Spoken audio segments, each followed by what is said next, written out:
So, ayan guys. So, nakikita nyo yan. Ganyan kadami kumain ng legit na Erica and si Ami.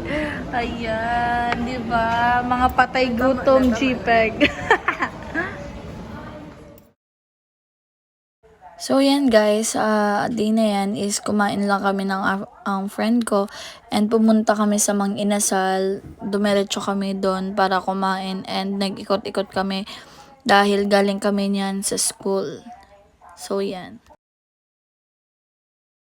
After ko niyan, umuwi na kami noon and then bumili lang ako ng mga important things katulad ng mga picture frame para idikit yung mga pictures ko and together with my boyfriend. So yan, busy-busy lang ang tita nyo and panggap lang na aesthetic.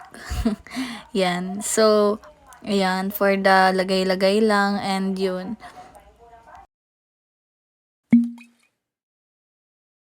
So, yan. For the next day is, ayan, pumunta lang ako niyan sa school and nag-ready lang ako kumain.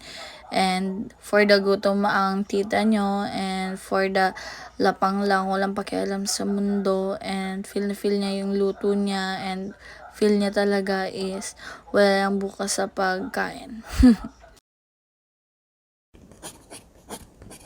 Hi guys! So ayan, update lang. So kakagaling ko lang ng school and after nandito kami ngayon sa chapel and magkakaroon kami ng meeting dahil magkakaroon ng reorganization ng mga youth officers.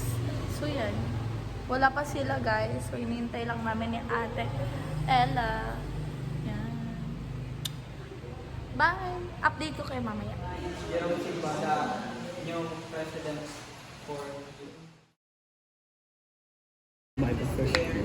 We have to allot time to spare for the moment. Tatawag sa iyo, I need 20,000 pesos a month.